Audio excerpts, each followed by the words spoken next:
పరిశుద్ధ గ్రంథం బైబిల్లోని ఆరాధన కొరకు మాటలు మనం ధ్యానించుకుని ఆ తర్వాత మనం దేవుని యొక్క సన్నిధిలో ఒకరి తర్వాత ఒకరు ఆత్మతో సత్యముతో మన ప్రభు అయిన యేసుక్రీస్తు వారిని ఆరాధించడానికి, ఆ ప్రభు నామాన్ని కనపరచడానికి పరిశుద్ధ గ్రంథం బైబిల్లో ఉండి యెషయా గ్రంథము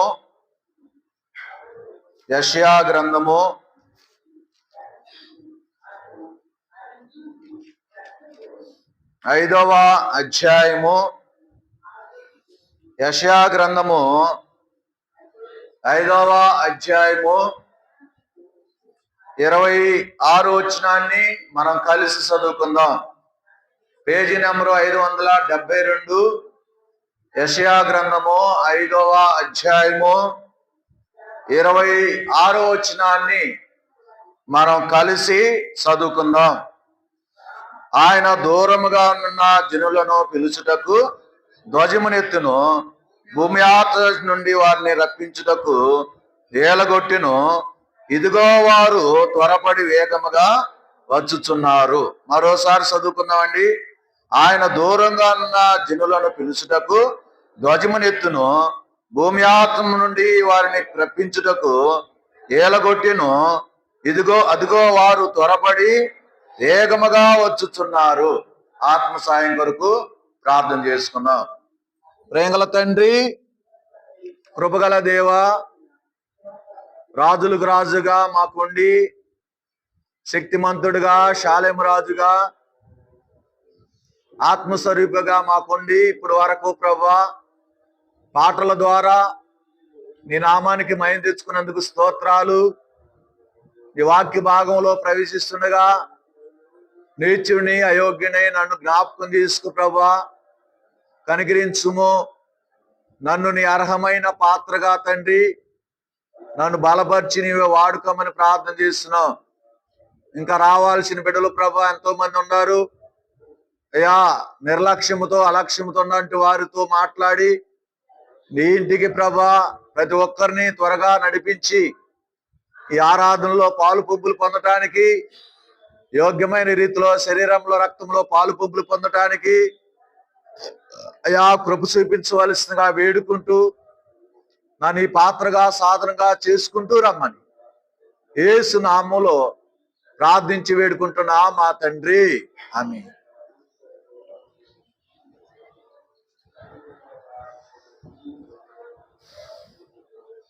యెషయా గ్రంథము 5వ అధ్యాయము 26వ వచనాన్ని మనం చదువుకుంటూ వచ్చినాం. ఇక్కడ ఏం రాయబడుతూ వచ్చింది అంటే, ఆయన దూరముగా నున్న జనులను పిలుచుటకు ధ్వజమునెత్తును, భూమి అంతము నుండి వారిని రప్పించుటకు ఏలగొట్టును. అదిగో వారు త్వరపడి వేగముగా వచ్చుచున్నారు. ఇక్కడ ఎవరు త్వరపడి వేగంగా వచ్చుచున్నారు అంటే ఎవరు? దూరముగా ఉన్న జనులు. దూరంగా ఉన్న జనులంట త్వరగా అంటే వేగముగా అంట. అక్కడ ఏం రాయబడుతూ వచ్చిందంటే కింద భాగంలో, అదిగో వారు త్వరపడి వేగముగా వచ్చుచున్నారు. ఎక్కడికి వచ్చున్నారు? ఆయన పిలిచినప్పుడు ఆయన యొద్దకు వచ్చుచున్నారు. ఎవరు వస్తున్నారు? దూరంగా ఉన్న జనులు. దూరంగా ఉన్నారంట. ఎవరికి దూరంగా ఉన్నారంటే దేవునికి దూరంగా ఉన్నారు, దేవుని సన్నిధికి దూరంగా ఉన్నారు, దేవుని యొక్క ఆత్మకు దూరంగా ఉన్నారు. అలాంటి వారిని దేవుడంట పిలిచేడంట. రెండో మాట ఏం కనపడుతుందండి? భూమి అంతము నుండి వారిని రప్పించుటకు ఏలగొట్టును. అంటే ఆయన ఏం చేస్తున్నాడు? ఏలేస్తున్నాడంట, రప్పించుతున్నాడంట. అంటే భూమి అంతము నుండి అంటే ఎక్కడైతే ఉన్నారు, ఎక్కడెక్కడ ఉన్నారు, ఏ ప్రాంతములు ఉన్నారు, ఏ దేశములు ఉన్నారు, ఏ యొక్క ప్రాంతములో ఆ దేశాలైనా రాష్ట్రాలైనా ఎక్కడైతే ఉండారో అక్కడ వారి అందరినీ ఏం చేస్తున్నాడమ్మా? రప్పించటానికంట. ఎక్కడికి రప్పించుకోవడానికి? తన యొద్దకు రప్పించుకోవడానికంట ఆయన పిలిచేడంట, ఏలగొడుతున్నారంట. అంతేకాకుండా వాళ్ళు ఎట్లా వస్తున్నారో తెలుసా? ఎట్లా వస్తున్నారంటే త్వరపడి ఏకముగా వస్తున్నారంట. ఎందుకంటే ప్రభుని ఆరాధించడానికి. ఈనాడు మనం కూడా ఆరాధించడానికి త్వరపడి ఏకముగా వస్తున్నామా అంటే రావట్లా. ఎందుకు రావట్లేదంటే మనసు ఒక చోట ఉంటే, మనసు హృదయం ఒక చోట ఉండి శరీరము ఆత్మ మరి పని చేయకోకుండా ఉంటే మనం కూడా రాలేం. వాళ్ళైతే త్వరగా వస్తున్నారంట, వేగముగా వస్తున్నారంట. ఎందుకంటే దేవుణ్ణి ఆరాధించడానికంట, దేవుణ్ణి గణపరచడానికంట. వీళ్ళు ఎక్కడ ఉన్నారంటే దూరములో ఉన్నారు. అంటే ఈ దూరంలో ఉన్న ప్రజలు ఎలాగున్నారు ఆయన పిలచడానికి? గత వారంలో కూడా పిలుపు మీదే మనం చూసుకున్నాం. పిలుపు విషయంలోనే మనము ఏ విధంగా నిన్ను నన్ను పిలిస్తే ఎక్కడున్నామో చూసాం. ఈరోజు ఎక్కడ ఉన్న వారిని ఆయన పిలుస్తున్నాడు అంటే దూరంగా ఉన్నంటి వారిని. అందుకని దూరంగా ఉన్న ప్రజలను దేవుడు ఏం చేస్తున్నాడంటే పిలుస్తూ ఉన్నాడంట. అందుకని వారు ఎక్కడ ఏం చేస్తున్నారు? రండి పరిశుద్ధ గ్రంథం బైబిల్లో అండి, యోబు గ్రంథము. రండి, యోబు గ్రంథము 22వ అధ్యాయము. యోబు గ్రంథము 22వ అధ్యాయము 23వ వచనం చదవండి. 22, 23. సర్వశక్తిని వైపు నీవు తిరిగిన ఎడల నీ గుడారములో నుండి దుర్మార్గమును దూరంగా తొలగించిన ఎడల. అమ్మా ఒక్క నిమిషం ఆగండి, ఒక్క నిమిషం ఆపేసి. మనకు కావాల్సింది ఏంటంటే దూరంగా. అంటే వారు ఎలాంటి స్థితిలో ఉన్నారు? దేవుడు దూరంగా వారిని వారిలో ఉన్న పరిస్థితిని తొలగించుకోమని చెబుతున్నాడంటే వారిలో ఏముందమ్మా? దుర్మార్గత. ఏముందండి? దుర్మార్గత ఉంది. మానవుడి జీవితంలో దుర్మార్గత ఉంది. దుర్మార్గతలో ఉన్న మానవుడు దేవుడు ఏం చేస్తున్నాడంటే నీ గుడారంలో ఉన్న దుర్మార్గమును దూరంగా తొలగించుకోవాలి అంటున్నాడు. అంటే దూరంగా తొలగించుకుంటే మానవుడు ఏమవుతాడంటే మరణం నుండి తప్పించబడతాడు. అందుకనే పరిశుద్ధ గ్రంథం బైబిల్లో యెహెజ్కేలు గ్రంథము. రండి, యెహెజ్కేలు గ్రంథం 33వ అధ్యాయం. యెహెజ్కేలు గ్రంథము 33వ అధ్యాయములో ఒక మాట రాయబడుతూ వచ్చింది. ఏందయ్యా ఆ మాట అంటే 11వ వచనము. ఏమని రాయబడింది 11వ వచనంలో? వారితో ఇట్లనుము, నా జీవముతోడు దుర్మార్గుడు మరణం నొందుట వలన నాకు సంతోషము లేదు. దుర్మార్గుడు తమ దుర్మార్గత నుండి మరలి బ్రతుకుట వలన నాకు సంతోషము కలుగును. కాబట్టి ఇశ్రాయేలులారా మనసు తిప్పుకొనుడి, మీ దుర్మార్గత నుండి మరలి మనసు తిప్పుకోండి, మీరెందుకు మరణము నొందుదురు. ప్రియులారా, ఇక్కడ ఏం రాయబడుతూ వచ్చింది? దుర్మార్గంలో ఉన్న మానవుడికి ఏముందయ్యా అంటే ఆ దుర్మార్గతను దూరంగా తొలగించకపోతే ఏముంది? మరణం ఉంది. ఏముందమ్మా? మరణం. అంటే మనం ఎలాంటి వారమయ్యా అంటే మనము మరణానికి పాత్రులము. ఎలాంటి వారిని? మరణానికి పాత్రులము. ఈ మరణానికి పాత్రులుగా మనము ఉన్నంటి వారిని జైలుకు కొడుతూ వచ్చి అలా కూర్చో, నేను వచ్చానంటే పొడుతా వెనకాలగా. అల్లరి ఎక్కువ అవుతుంది ఆరాధనలో. ఇక్కడ మానవుడు ఏం చేస్తున్నాడు అంటే దుర్మార్గత ఉంది. దేవుడు ఏం చెబుతున్నాడు? దుర్మార్గతలో ఉండి దూరంగా తొలగించుకుంటే కనుక నువ్వు అభివృద్ధి పొందుతావని యోబు గ్రంథంలో రాయబడింది. ఇక్కడ మానవుడు ఎలాంటి స్థితిలో ఉన్నాడంటే దుర్మార్గ స్థితిలో ఉన్నాడు. దుర్మార్గంగా ఉన్నవారు మరణంలో ఉన్నారు. అందుకని నీ దుర్మార్గతలో ఉండి నువ్వు మరణమవుతావు. నువ్వు మరణమవుతావు వలన నాకు సంతోషము లేదు అంటున్నాడు.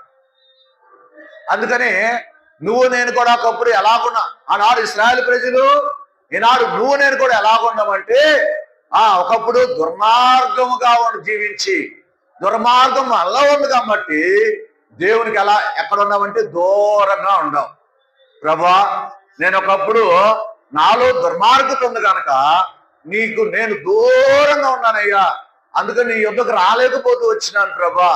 ఆ దుర్మార్గతను బట్టి నువ్వు మరణమవుతావని సెలవిస్తూ వచ్చినప్పుడు కూడా నా హృదయాన్ని కఠినపరుచుకుంటూ జీవిస్తూ వచ్చినాను ప్రభా.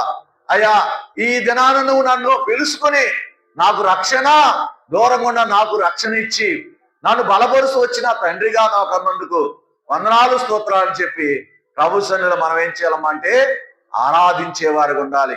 అయ్యా, నా దుర్మార్గతను తొలగించి నీ యొద్దకు నన్ను పిలుచుకుంటూ వచ్చిన తండ్రిగా నాకున్నందుకు వందనాలయ్యా. రెండవదిగా చూస్తే పరిశుద్ధ గ్రంథం బైబిల్లో మొదటి దశలోనికి రాసిన పత్రిక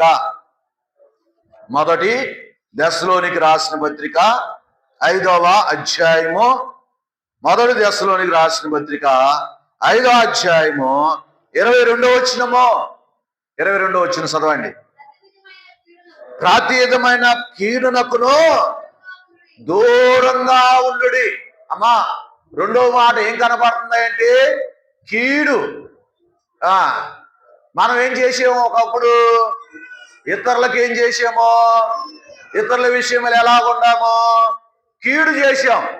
అయితే దేవుడు ఏం చెబుతున్నాడు? కీడునకు, ప్రతి విధమైన కీడునకు దూరంగా ఉండుడి అన్నాడు. అంటే ఒకప్పుడు కీడు చేయడానికి సామెతల గ్రంథము, రండి సామెతల గ్రంథము, మనమంట ఒకప్పుడు కీడు చేయటకంట మొదటి అధ్యాయము సామెతలు మొదటి అధ్యాయం 16 వచనము, మొదటి అధ్యాయం 16. కీడు చేయటకై వారి పాదములు పరిగెత్తును, నహత్య చేయటకై వారు త్వరపడుచుందురు. రెండో మాట ఏం కనబడుతుందంటే ప్రతి విధమైన కీడు, అంటే ప్రతి విధమైన కీడు చేయటకంట మన పాదములు ఏం చేసినాయి అండి? పరిగెత్తుతూ వచ్చినాయి అంట. చూడండి, ప్రతి విధమైన కీడు అంటే మానవుడు, నేనైనా నువ్వైనా మన అందరం ఒకప్పుడు రక్షణ లేక మునుపు కీడు చేయడానికంట పరిగెత్తుతూ వచ్చినామంట.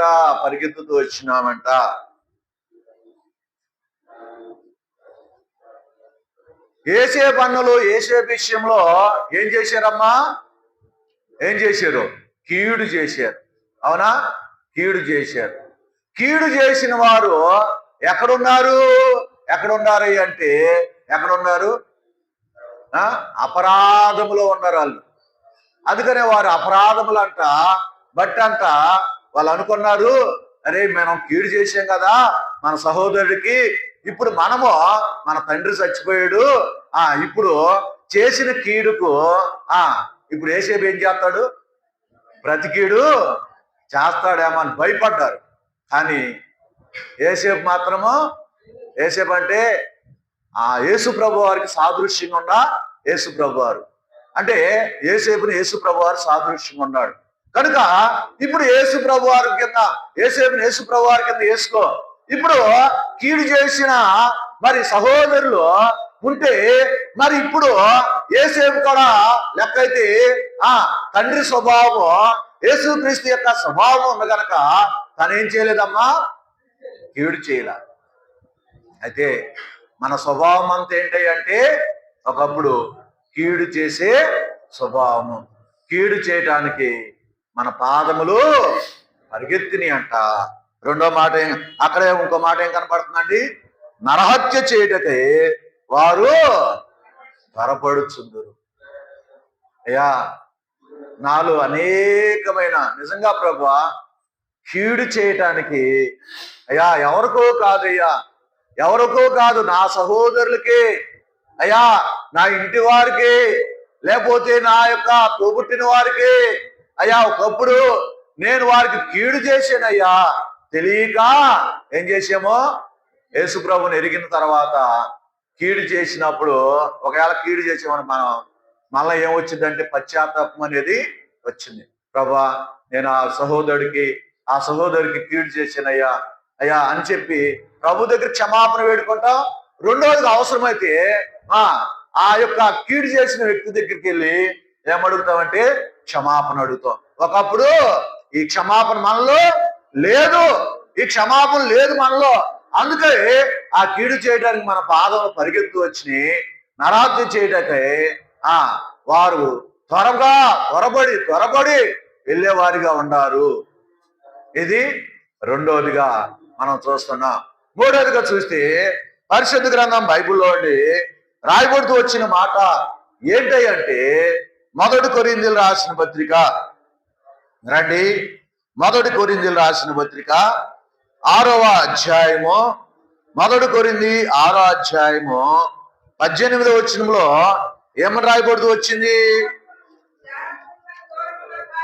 జారత్వమునకు దూరంగా పారిపోడి మనుషుడు చేయు ప్రతి పాపమును దేహమునకు ఎలపలా ఉన్నది గాని జారత్వము చేయవాడు తన సొంత శరీరమునకు హానికరముగా పాపము చేస్తున్నాడు. పిల్లరా, ఇప్పుడు రాయబడుతూ వచ్చిన మాట ఏంటంటే మూడో మాట జారత్వము. ఏముందండి మానవుల్లో?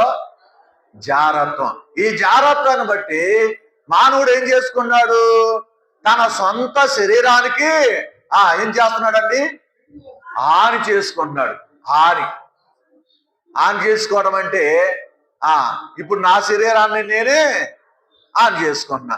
అంటే ఒక ఆయన ఉన్నాడు. ఎవరైనా సమాధుల్లో ఉన్న వ్యక్తి అంట ఏం చేసుకున్నాడు? తన్ను తానే రాళ్ళతో తన శరీరాన్ని గాయపరుచుకున్నాడు. అంటే మనం కూడా అట్లాంటి వారమే, మనం కూడా ఆ స్వభావం కలిగినట్టు వారమే. మనమే ఏం చేసుకున్నాం? మనలో జారత్వం ఉంది కనుక ఈ జారత్వాన్ని బట్టి మానవుడు తన సొంత శరీరానికి హాని చేసుకుంటున్నాడు. దాని ద్వారా ఇక్కడ ఏముందండి? హానికరంగా పాపము చేస్తున్నాడు అని రాయబడుతూ వచ్చింది. అంతేకాకుండా ఇంకో మాట కాడ ఉంది జారత్వం గురించి. 5వ అధ్యాయం 1వ వచనం, అక్కడే 1 కొరింథీ 5 1వ వచనం. మీలో జారత్వం ఉన్నదని వదతి కలదు. మీలో ఒకడు తన తండ్రి భార్యను ఉంచుకొనుచున్నాడని అట్టి జారత్వము అన్ని జనులనైనను జరగదు. ఇప్పుడు జారత్వాన్ని బట్టి అంట ఒకడు జారత్వం కలిగి ఉన్నాడంట. ఆ జారత్వం కలిగి ఉన్నాడు కనుక వాడు తండ్రి భార్యను ఏం చేశాడండి? ఉంచుకొనుచున్నాడట. అమ్మా, ఈ మాట మీకు అర్థమైందా? పరిశుద్ధ గ్రంథం బైబిల్లో తండ్రి భార్యతో పాపం చేసిన వాళ్ళు ఎవరు చెబుతారా? ఎవరు? రూబేను ఏం చేశాడు? తన తండ్రి భార్యను, అంటే ఇప్పుడు లేయా తన యొక్క చెలికత్తి అంటే పనికత్తిని ఎవరికి ఇచ్చింది? యాకోబుకి ఇచ్చి చేసింది. రాహేలు కూడా మరి తన చెలికత్తిని ఏం చేసింది? యాకోబుకి ఇచ్చి చేసింది. ఇప్పుడు వీళ్ళంతా ఎవరు? యాకోబు యొక్క భార్యలు. ఇప్పుడు యాకోబు యొక్క భార్య అయినప్పటికీ కుమారుడు ఉన్నాడు. ఎవరంటే రూబేను. ఆ రూబేను పెద్ద కొడుకు. రూబేను ఏం చేశాడంటే తండ్రి భార్యను తో పాపము చేసిన వాడు ఉన్నాడు. ఇంకెవరన్నా చేశారా? ఇంకెవరన్నా ఆ ఆ దావీదు కొడుకు అబషాలోం. అబషాలోం కూడా ఏం చేశాడు? పాపం చేశాడు. ఈనాడు ఇక్కడ మనలో ఏముందంటే, ఒకప్పుడు ప్రేమ లేదు, ఒకప్పుడు తల్లని తండ్రి అని మనలో అనేకమైన విధాల్లో కామముతో కళ్ళు పొడుగుపోయి జాగ్రత్తతో నిండుకున్న మన జీవితాల్ని ప్రభు యేసు క్రీస్తు వారు ఏం చేశాడమ్మంటే, ఏం చేశాడు? పిలిచాడు. అమ్మా, దూరంగా ఉన్న తన జనులను పిలుచుటకు ధ్వజమెత్తాడంట. అంతేకాకుండా భూమి అంతముల నుండి వారిని ఏం చేశాడండి? ఏం చేశాడు? ఆయన వారిని అంటే ఏలవేసి ఏం చేశాడమ్మా?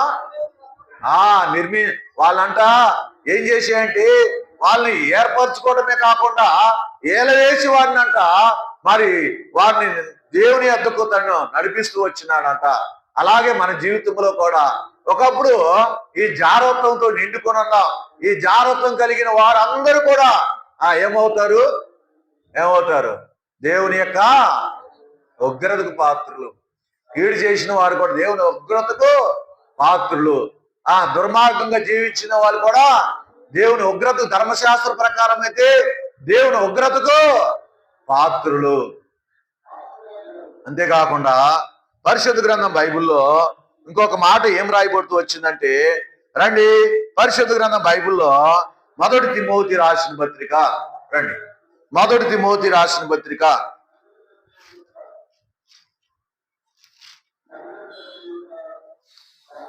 మొదటి తిమోతి రాసిన పత్రిక 6వ అధ్యాయము 20వ వచనము. 6వ అధ్యాయం 20వ వచనం చదవండి.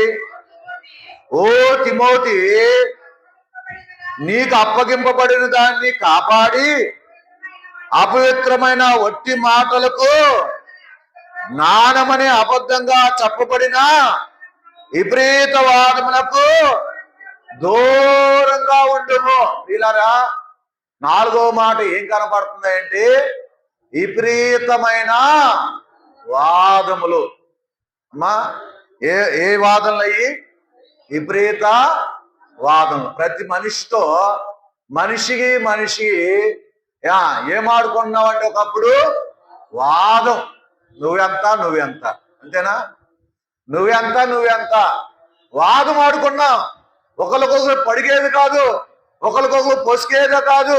ప్రతిదానికి వాదనలో నేనైనా నువ్వైనా ప్రతిదానికి ఏవులోకల మీద వాదనాడి వాదం కూడా పాపమేనండి. అమ్మా, అది కూడా పాపమేనంట.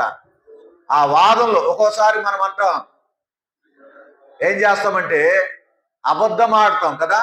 అబద్ధం ఆడిన తర్వాత మనం ఏమంటాం తెలుసా? ఒక వ్యక్తి నువ్వు అబద్ధం ఆడేవని ఒక వ్యక్తి మనతో అన్నాడు అనుకో, ఆయన ఏమంటాం చెప్పండి? ఎక్కడ ఆడాను అంటే ఆ వ్యక్తిలో నువ్వు అబద్ధం ఆడేమంటున్నాడు. ఈ వ్యక్తి ఏమన్నాడు? నేను ఎప్పుడు ఆడాను అంటే వాదన. ఆ వ్యక్తితో ఏమాడుతున్నాడు? వాదన అంటే తను తాను ఏమనుకున్నాడంటే నేను ఆడలేదు, నేను మంచివాడిని అన్నట్టు వాదన ఆడేవాడిగా ఉన్నారు. మనం కూడా ఒకప్పుడు కూడా అదే పరిస్థితి. మనది కూడా ఏదన్నా మాట్లాడినా, ఏదైనా చేసినా, పాపం చేసినా, అబద్ధం ఆడినా, దొంగతనం చేసినా మనం కూడా ఏం ఆడేవాళ్ళమి? ఇతరులతో వాదన ఆడేవాళ్ళం. ఎప్పుడు చేసామో, ఎప్పుడు ఆడేమో, ఎప్పుడు తీసుకొచ్చామని వాదన ఆడుతూ ఉండేవాళ్ళం. ఇప్పుడైతే అది లేదండి. ఎవరిది అంటూ కూడా ఇటువరకు పక్కన ఒక పుల్ల కనబడితే ఈరోజు పుల్లలో ఇంటి పొయ్యిలో పొల్ల లేవని చెప్పి ఆ పొలం లాక్కొచ్చి చక్కగా దాచుకుని పొయ్యిలో పెట్టుకునేవాళ్ళు. ఇప్పుడు ఆ పొలాలకి అలవాటు పడి పొలాలు తీసుకొచ్చే వాళ్ళు లేరు. ఎక్కడ పడిన వస్తువు అక్కడే ఉండిపోతుంది ఈ దినాల్లో. ఎందుని బట్టి అంటే ఈ ప్రజలందరూ ఎవరు ఎరిగిన వాళ్ళు అయ్యా? దేవుని ఎరిగిన వాళ్ళు కనుక ఈ దినాల్లో పరిస్థితి ఎలాగుందంటే నాకుంటే చాలా అన్నట్టు ఉన్నారు. ఒకప్పుడు అట్లా లేదు. చేసి కూడా నేను ఎప్పుడు చేసిన వాదనలు ఆడుతూ వచ్చాం. ఇలాంటి వారిని దేవుడు ఏం చేసినమ్మా? ఏం చేశాడు? రండి, యెషయా గ్రంథం మరలా రండి, 5వ అధ్యాయం 26వ వచనం రండి. ఆయన దూరంగా ఉన్న జనులను పిలుచుటకు ధ్వజమునెత్తెను. చాలు ప్రియులారా, ఇప్పుడు 4 అంతల దూరములో ఉన్నారు మానవులు. 4 అంతల దూరములో ఉన్న మానవుల్ని దేవుడు ఏం చేశాడమ్మా? పిలిచాడు. పిలిచేసరికి ఇప్పుడు ఆ మానవుడు ఎట్ట వస్తున్నాడు?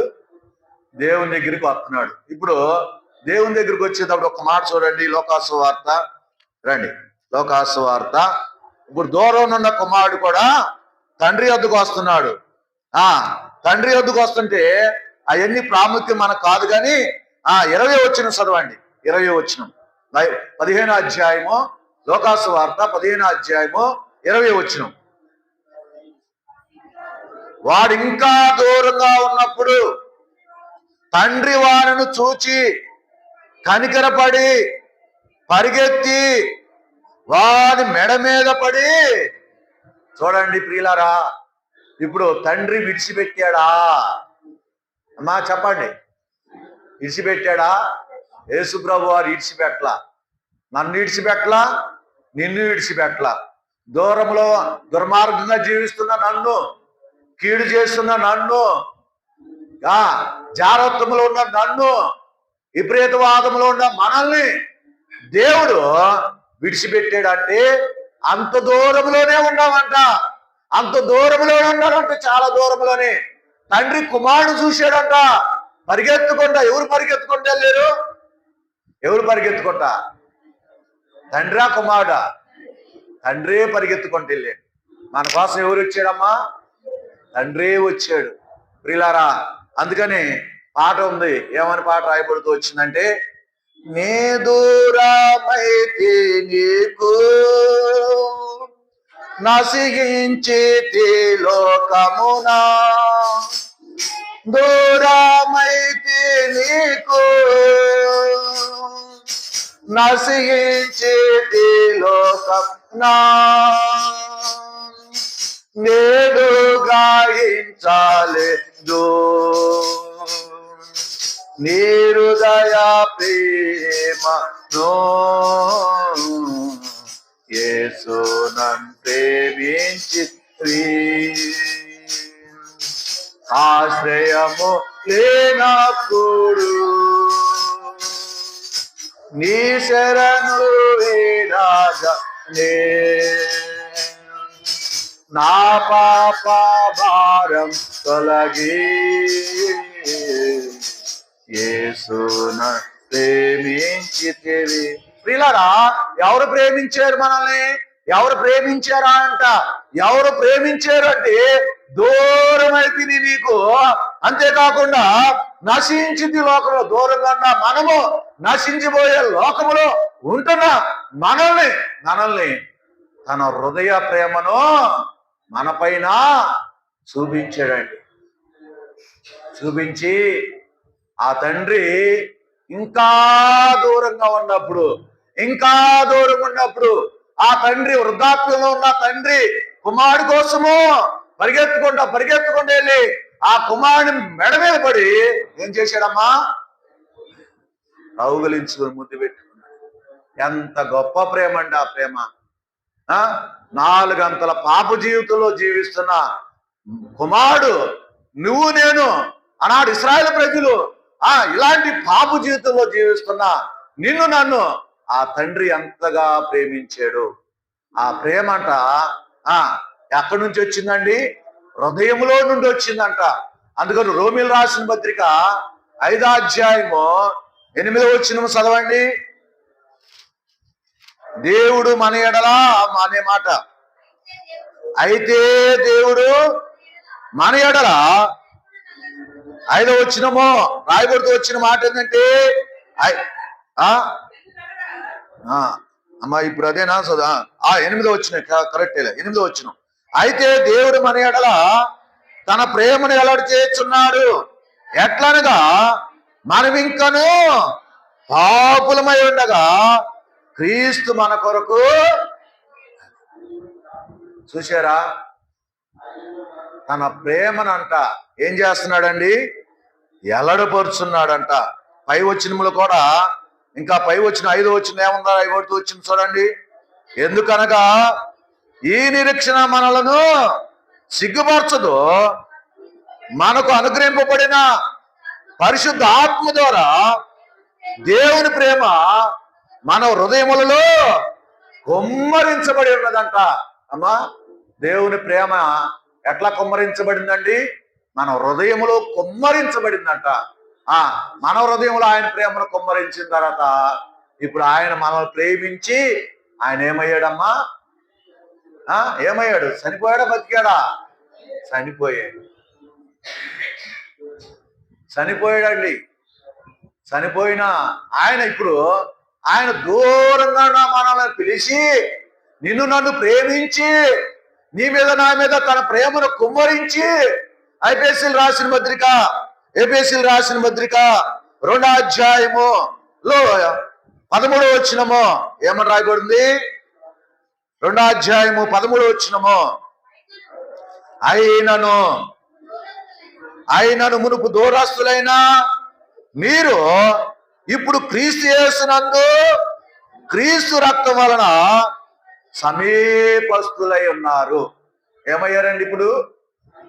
ఇప్పుడు యేసు క్రీస్తు చనిపోవడం ద్వారా ఆయనకి ఏమయ్యారు చెప్పండి? అక్కడే రాయబడింది. ఆయన రక్తం వలన ఏమయ్యాము? సమీపస్తులుగా చేయబడ్డాం. అంటే ఇప్పుడు నిన్ను నన్ను ప్రేమించి నిన్ను నన్ను విమోచించి నీ కొరకు నా కొరకు ఆయన ప్రాణం పెట్టకపోతే నువ్వు సమీపస్తులు అయ్యేవాళ్ళమే కాదు. ఆయన రక్తం వలన ఏమయ్యామంటే సమీపస్తులుగా చేయబడ్డామండి. అంటే నువ్వు నేను కూడా సమీపస్తులుగా. ఇంకో మాట కూడా ఉంది. ఏ పాట అంటే, ఒక పాట రాయబడుతూ వచ్చింది. దూరమైతే నీ ప్రేమ మారాచి నేరేపేతి నీ గాయముల్, దూరమైతే నీ ప్రేమ మారాచి నేరేపేతి నీ గాయముల్, దూరముగా నిక వెళ్ళ జాల కూర్చుండేగా నీ చెంతనే, దూరముగా నిక వెళ్ళ జాల కూర్చుండేగా నీ చెంతనే, కృతజ్ఞతన్ తాళా వంచి నాదు జీవాము అర్పితును, లేదేయిక నేవిల అర్పితును, నన్నే నీకు అర్పితును, నన్నే. ప్రియులారా, ఇప్పుడు దూరంగా ఉన్న వ్యక్తుల్ని ఏం చేశాడమ్మా? సమీపస్తులుగా చేశాడంట. సమీపస్తులుగా చేసిన తర్వాత ఇప్పుడు ఏం చేశాడో తెలుసా? తనతో పాటు అంట తన చెంతనే ఏం చేశాడు? పాటలో ఉంది, తన చెంతనే కూర్చుండబెట్టాడంట. ఎవరి చెంత అండి? ఆయన చెంత పక్కన కూర్చుని, ఆయన పక్కన కూర్చునే ధన్యత ఎవరికి ఇచ్చాడు? మనకిచ్చాడు. దుర్మార్గులమైన మనకి, కీడు చేస్తున్నా మనకి, జారత్వంలో ఉన్న మనకి, విపరీత వాదములకు దూరంగా జీవిస్తున్న మనల్ని పిలిచి తన చెంత కూర్చుండబెట్టి, ఆయన కూర్చుండబెట్టకపోతే ఈనాడు మన జీవితం ఎప్పుడో ముగించబడేది, ఎప్పుడో గెరికి మొలిచేది, ఎప్పుడో మన ఎముకలు ఎక్కడెక్కడ ఉండేవి కూడా తెలిసేది కాదు. అందుకని మనం జీవంతో ఉంచాడు. అందరూ బట్టి ఆయన చెంతను కూర్చుండబెట్టి మనం ఏం చేయాలి? ఆయన్ని ఆరాధించాలి. ప్రభువా, నీ చెంతను కూర్చుంటానికి నన్ను నీవు సమీపస్తులుగా చేసుకో. నీ చెంతను కూర్చోటానికి నన్ను సమీపస్తులుగా చేసుకున్నావయ్యా, అందుని బట్టి స్తోత్రాలయ్యా. అంతేకాదు ప్రభువా, నీ యొక్క తండ్రి యొక్క సమాధానం నాకు అనుగ్రహించావు. అది ఎఫెసీయులకు రాసిన పత్రిక 2వ అధ్యాయం 17 వచనం, 2:17. ఆయన వచ్చి దూరస్తులైన మీకును సమీపస్తులైన వారికి సమాధాన సువార్తను ఏమిచ్చాడమ్మా? ఇప్పుడు సమాధాన సువార్త అంటే దేవుడు వాక్యాన్ని ఇచ్చాడు. సమాధానకరమైన వాక్యాన్ని మనకు అనుగ్రహించి ఆ సమాధాన యొక్క వాక్యాన్ని మనకేం చేస్తున్నాడమ్మంటే ప్రకటన చేస్తూ ఉన్నాడు. ఆ గొప్ప తండ్రిని, ఆ మహిమా స్వరూపైన దేవుణ్ణి ఆరాధించే వారిగా మనం ఉండాలి. అంతేకాకుండా ఇప్పుడు అయ్యే ఆ సమాధాన సువార్తను మనకు వాక్యాన్ని అందించడమే కాకుండా ఇంకొక మాట, సమయం దాటిపోతుంది కనుక ఇంకొక మాట చూస్తే రండి, లోకాసు వార్త. ఇప్పుడు ఆ కుమారుడికి ఏమిచ్చాడు? ఆ కుమారుడికి ఏమిచ్చాడు? 22వ వచనం చదవండి. అయితే తండ్రి తన దాసులను చూచి ప్రశస్త వస్త్రములు త్వరగా తెచ్చి వీనికి కట్టి వీని చేతికి ఉంగరం పెట్టి పాదములకు చెప్పులు తొడిగించుడి, క్రొవ్విన పశువును తెచ్చి వధించుడి, మనము తిని సంతోషపడుదుము.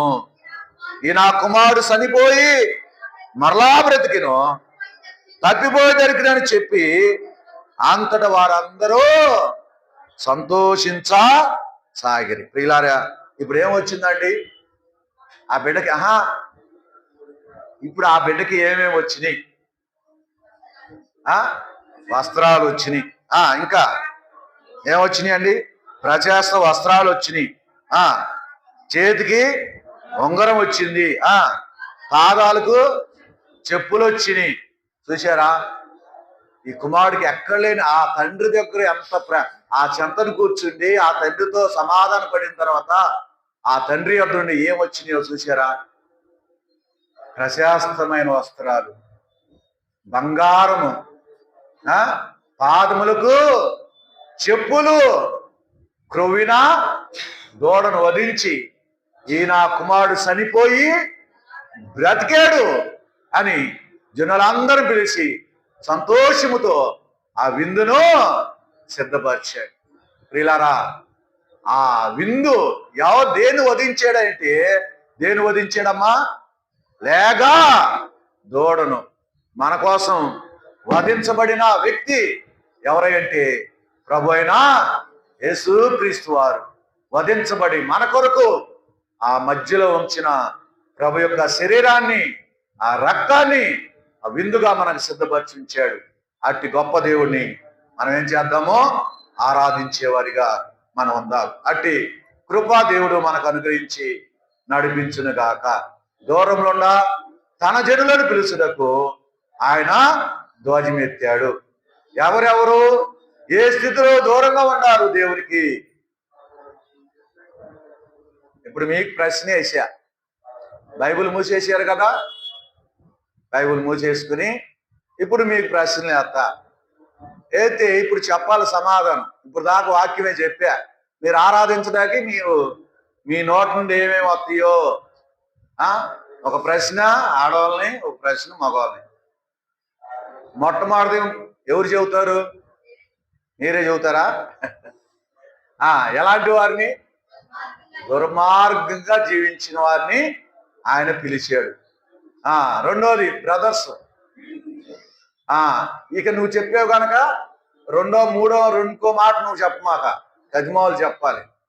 కీడునకు దూరంగా ఉన్న వారిని పిలిచాడు. సరే, మూడవ మాట వెనకాల కూర్చులో, అమ్మా మీరు కాదా? అందరు నోరెత్తారా? బాగానే ఎత్తుతున్నారు. జారత్వములుండా వారిని దూరంగా, జారత్వమునకు దూరంగా ఉండమని చెప్పినప్పుడు ఆ జారత్వంలో జీవిస్తూ చనిపోవలసిన పాపానికి జీవిస్తున్న మనల్ని ఆయన పిలిచాడు. నాలుగవదిగా జేమ్స్ అని ఎత్తమాక, ఇప్పుడు పెద్దల్లో పేరు చెబుతారో లేక కింద కూర్చున్న వాళ్ళు చెబుతారో. నాలుగవది, దూరంగా ఉన్నారు. దేన్ని బట్టి దూరంగా ఉన్నారు? పుస్తకంలో చూసేసావు. అలాంటి వారిని దేవుడు ఏం చేశాడమ్మా? చూస్తే మళ్ళీ తప్పులేదులే కానీ చెప్పారు, అదే సంతోషం. అలాంటి వారిని దేవుడు ఏం చేశాడు చెప్పండి? వెళ్ళిపోయారా? విపరీత వాదం కూడా చెప్పేశారు. మీరు 2 చెప్పారు, వాళ్ళు 2 చెప్పారు, అయిపోయింది, అంతవరకు అయిపోయింది. అలాంటి వారిని పిలిచాడు, దూరంగా ఉన్నవాడిని పిలిచాడు. ఎట్లా పిలిచాడు? తండ్రి వద్దకు పిలిచాడండి. ఏం చెప్పాడు ముందు? అది రావాలి. ప్రేమ చూపించకపోతే మన తండ్రి వద్దకు వచ్చే వాళ్ళమే కాదు. ఇప్పుడు తన ప్రేమను ఏం చేశాడు? మన పైన వెల్లడిపరిచాడు. వెల్లడిపరిచిన మనల్ని దేవుడు అట్టి మనల్ని ఎక్కడ చేర్చాడు? సమీపస్తులుగా. ఎవరికి సమీపస్తులుగా? తండ్రికి. క్రీస్తుకు. క్రీస్తు కాదు, తండ్రికి సమీపస్తులుగా చేశాడు. చేసి తన చెంతను కూర్చొనబెట్టాడు. కూర్చొనబెట్టిన తర్వాత ఇంకా సమాధాన సువార్తను ప్రకటించాడు. ఆ తర్వాత ప్రశస్త వస్త్రాలు, ఉంగరము, పాదములకు చెప్పులు అనుగ్రహించి క్రొవ్విన దూడను వధించాడు. మన కొరకు వధించబడిన ప్రభువైన యేసుక్రీస్తు వారు వధించబడుతూ వచ్చినాడు. నీ కొరకు నా కొరకు మరణమవుతూ వచ్చినాడు. నన్ను ఆ శ్రేష్టమైనది ఆయన శరీరాన్ని భుజించి ఆ రక్తాన్ని పానీయాన్ని మనము త్రాగి భుజించడానికి ఆ యొక్క సంతోషములో మనకు కూడా ఏమిచ్చాడమ్మా? పాలు పంపులు ఇచ్చాడు. అట్టి గొప్ప దేవుణ్ణి నీకోసం నా కోసం మరణించి చనిపోయిన దేవుని సహోదరుడు సహోదరి దగ్గరగా క్లుప్తంగా ప్రభుని ఆరాధించాడు.